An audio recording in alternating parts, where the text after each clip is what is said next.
Welcome to a video from thedigital-lifestyle.com. This is a Modwave tutorial. In this video, I'm going to show you how to make analog drum machine type sounds and patterns using the Modwave. I've done a similar one for the multi-poly. This time here on the Modwave, I'll be using a combination of the hardware and the hardware front panel and the editor as well.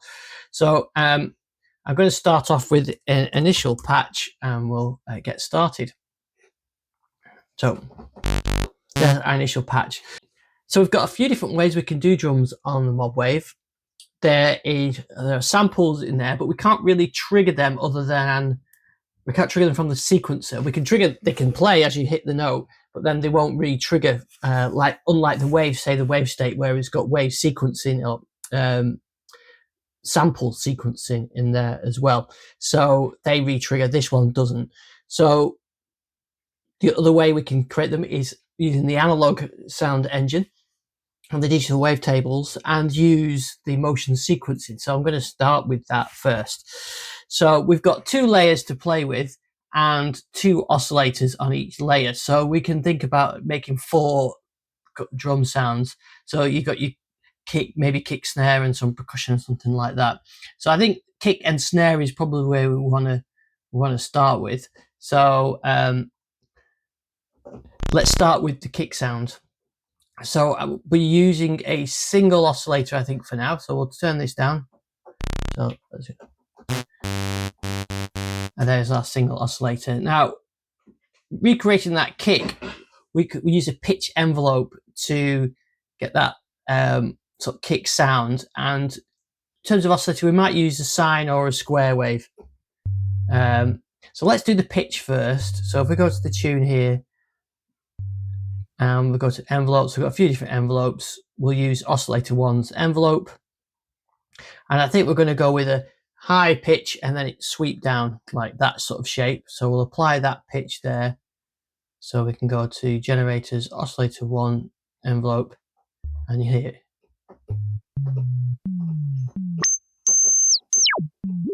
And straight away we're in the 70s analog drums, because that's essentially what they were doing. They were just pitch envelopes to do that. So if that classic syndrome, so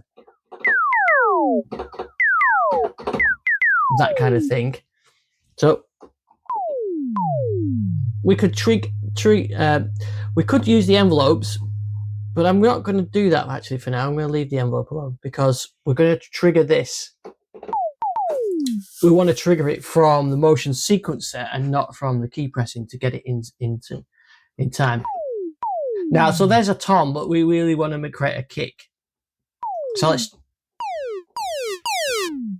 maybe we can play around with this. There we go. We're getting more into that, aren't we? Especially if I put a bit of compression in it. So that is essentially what I want to do for my kick. Now, I've been playing it like that, but I want the motion sequencer to carry that. So in our envelopes, we want this pitch envelope here to be triggered by the sequencer. Now, we could just trigger it on the step pulse. So I'll show you that first. We've got to sequencer, we've got it on, yep. Not quite what we want, is it? So what I want to do is I want that to be triggered by one of the sequence lanes, and I want it to be sequenced by lane A, and then we can put them in. So we go 1. Now I could adjust these timings as well, but I want to keep these timings like that for use for other parts of the sequence. So let's just try that. So you can hear it there. Now you can hear, we could do with that envelope of that sound not being constantly on as well. So what I'm going to do is I'm going to take this oscillator level, turn it down to 0, and use the same envelope. It's probably got the right timings. And of course I need to trigger that from sequence level A. And then of course I need to apply it.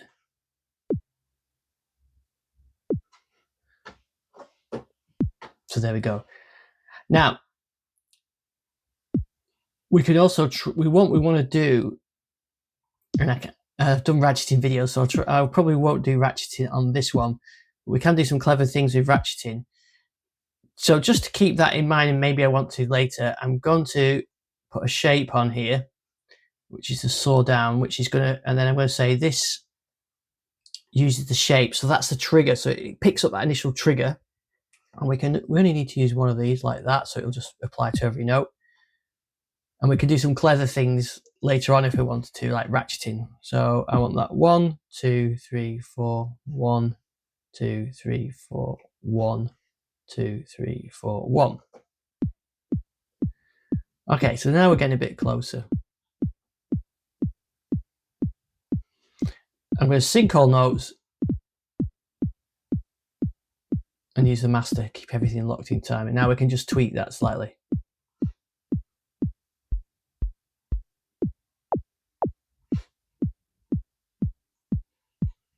And go to our envelope. There we go. So that's probably what I want to do for now, for that one. Now, maybe thinking about some snare type sounds, a few different ways we do it. We've got a noise oscillator.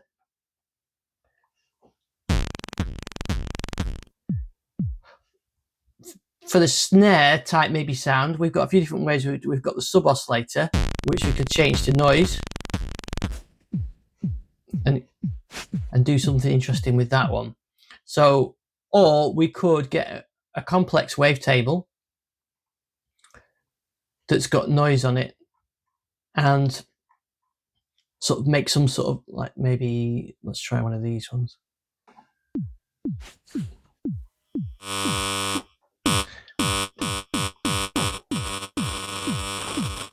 So we could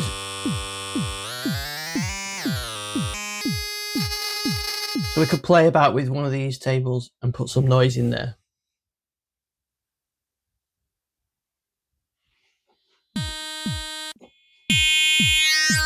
But actually what I'm going to do is save that for later, and we'll use the filtered noise. Now for that, we could trigger an envelope, or we could just use level B of the motion sequencer. So like this. So let's apply a lane B. It's not snappy, is it? Because it's doing the gradual. So it's doing the. It's not snappy because it's doing linear. Now, there's a couple of different ways we can do that. We can turn it off with no envelope on it then. So we could use shape, and that shape has got that kind of envelope. Now, what we could do is apply that there like that, but then we could also do something a little bit different. And I think the other thing we would need to do, actually, what I'm going to do, because it gives me some flexibility later, is put these all in like that. Now we could have play about with this and have it like that. You can hear that slightly different. We could trigger another envelope and use one of the other envelopes. We could use the amp envelope. We're not using that currently. We could use the oscillator too. I'm going to save the oscillator too later. So I'm going to stick with this method for now. Now let's see what we can play with on this noise.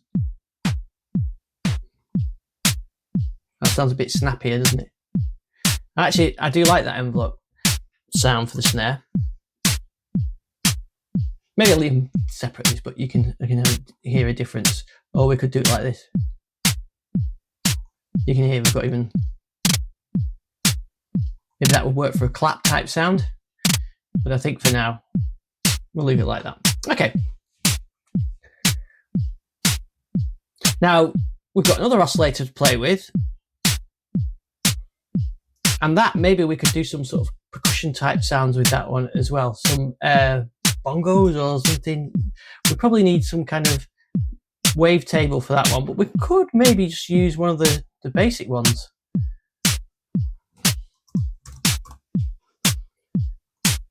So let's put that on the basic.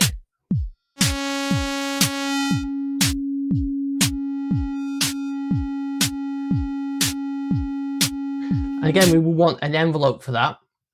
So I'm going to keep that down.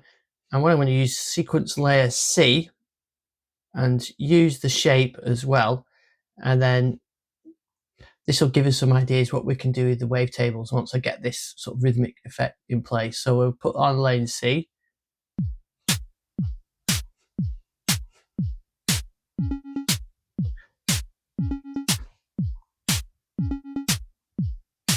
And it's like you're almost getting the analog Casio tone drum machine then, aren't you, with those? Because that's what they were using. They weren't using complex samples in those early rhythm machines.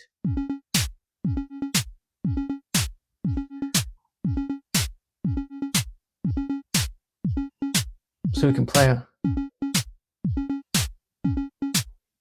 Now maybe what we could do there is we could get alternating pitch. So we could use sequence lane D to change the pitch, or we could use an LFO. We're not using LFO at the moment, so let's use an LFO. So we've got oscillator 2's LFO. That seems a good one to use, so let's put it on oscillator 2's LFO. Make it subtler. Now that doesn't do what I want. I want it to sound more switched than that. So first I'm going to tempo sync it, and then I'm going to make it square.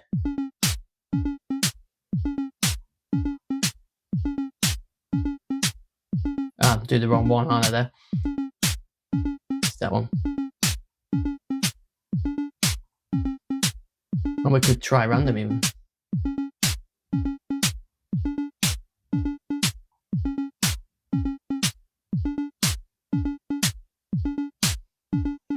Maybe.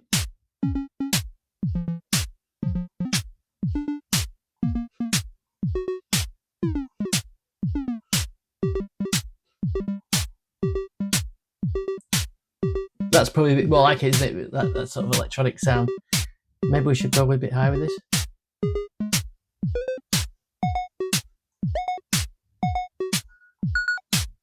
Maybe like that. Now we've not used any of the other effects that we've got in here. We could try some morphing.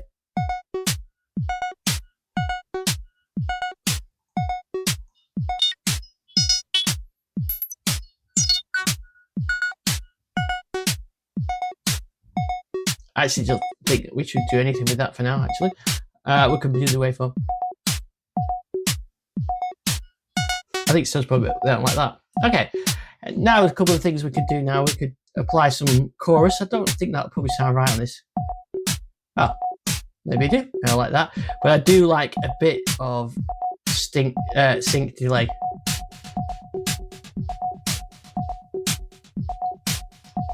We could even have a bit of early reflection on that.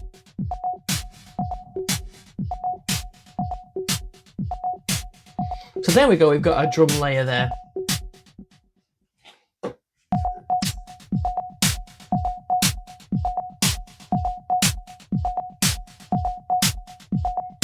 Now, what we've not used is any samples, so maybe we could have a look at layer B for some samples.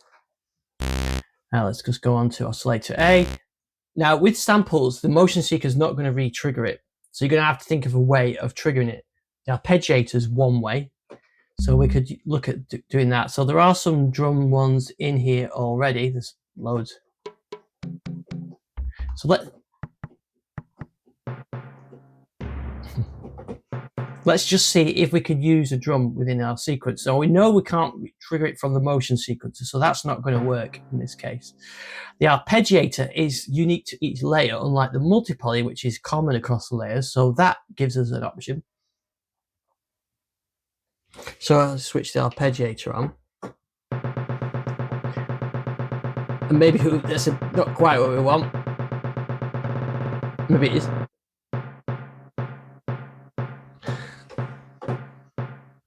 Okay, you could argue that that's not what we want, but we can do some clever stuff with the motion sequencer to do that. So I'm going to change it and not use that. I'm going to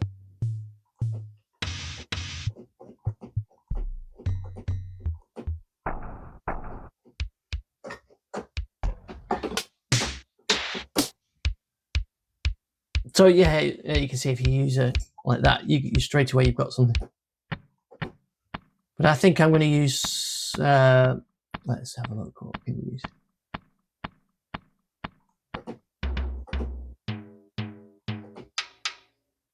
Notice when you use the arpeggiator, even if it's a pitch one with multi-samples on, it doesn't change that. Let's just double check that. Okay, so if you do hold, so notice on the arpeggiator, if I hold down 2 notes, so you can get sort of the kick snare. Or if I do like that.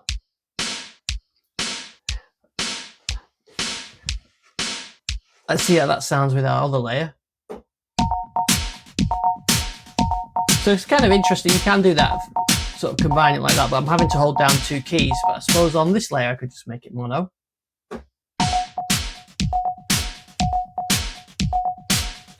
So there's one way of doing it. Let's just go back to these other. But what I want to do is make something a little bit more different than that. I'm going to try using 2 different samples on 2 layers and using the motion sequencer to switch between them. Set myself a challenge. So I'm not going to use the snares. I'm going to use. Maybe we could use these.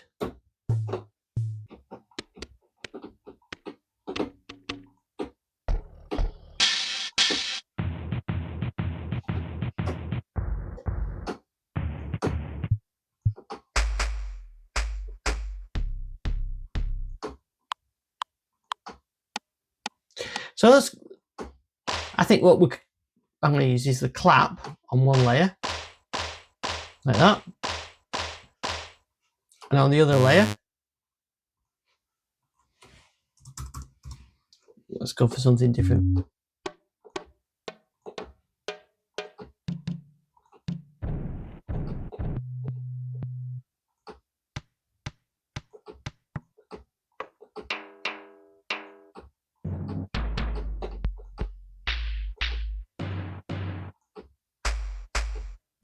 Let's just go with one of those for now. I want to see if I can alternate them between. Instead of doing it like that, I want to alternate it. So the way we do that is make the levels of them controlled by the sequencer. Lane A for that oscillator, and we could do a negative of lane A, so it can just flip between them. So we could use lane A to control both 100%, minus 100%, and then they would switch between them. Perhaps I'll show you that. So we start off with that on 0, and the lane A sequence is going to make it play. This one we start off on high, and the lane A sequence is going to make it mute. That way you still get the lanes for other things. Now so here I can alternate them like that. We'll still need to do some of the shaping, I think. But what we need to do, I'm going to do the shaping. I'm going to make it linear and shape down like before. And you'll see it still doesn't do quite do what I want to do, because the arpeggiator is re-triggering and the sequencer, so it goes back to the beginning every time. But if we do not on advance, it'll step through it.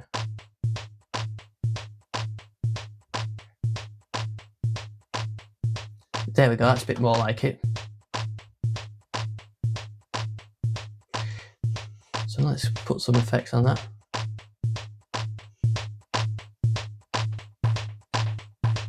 I'm going to use another cross.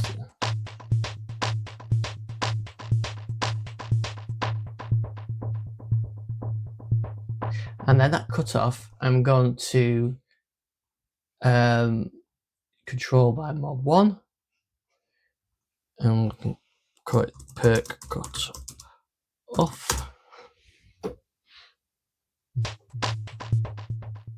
If I make it 100% as a percent of a fixed value, you should be able to fade it up. There we go. Now maybe for layer A, those main drums, we could also use the mod for that, but let's just turn that one off for a second.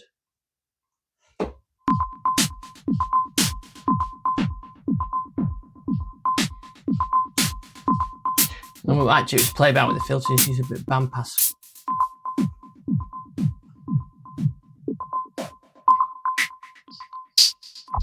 That sounds quite good, doesn't it, like that? But we lose our bass then. So maybe what we should do is go onto a multi-filter and have a low one, a low pass like that.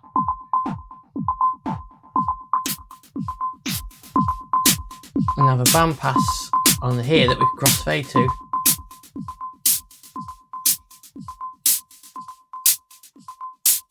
And let's even try a high pass. There we go. Take that crossfade down and we'll put that on 2. And we'll call it high pass.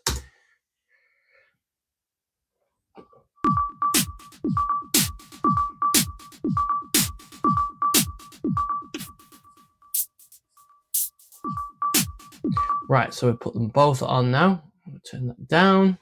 So let's have a listen. Oh, just finish on the effects on this one. I think that's, we'll send a bit of that to layer B. Right. I'll use a pedal to keep it running.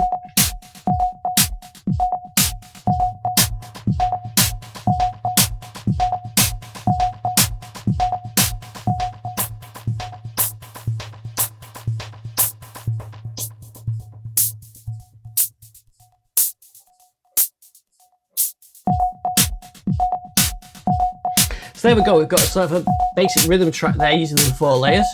We've got it like that. I think we could do a bit more with these sample layers, but I don't want to make the video go on too long. Of course, we haven't got a sub oscillator we haven't touched, so we can have a bit of white noise. We could use one of the motion sequencer for that as well.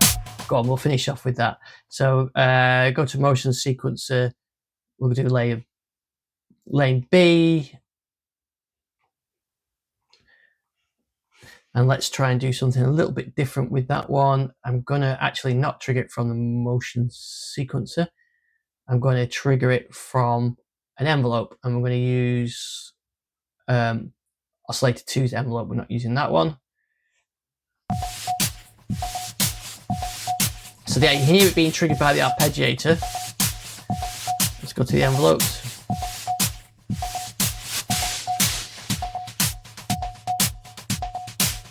And this is a trick I've used before, so I'll keep that decay quite tight. And I'm going to make that decay modified by sequence lane B. So a little bit on there, that's it. But so if I now go to the motion sequencer and I put on note advance on lane B.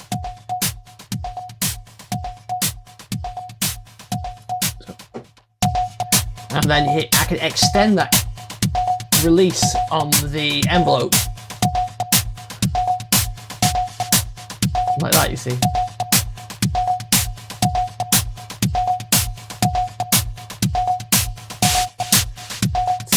So as it's going through this cycle, you can, that release of that white noise is going to get affected there. And if we make it non-linear, or make it so if we do it on that one, say, you can get some interesting effects on that.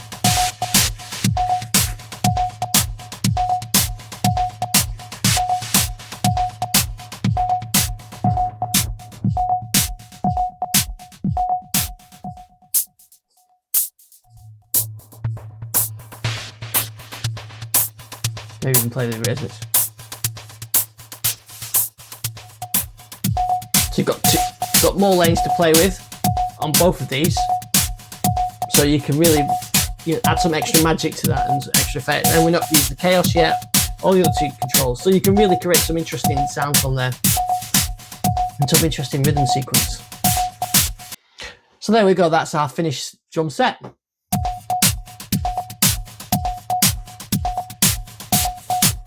And as you can see, there's a lot more you can do with it if you just play around with those.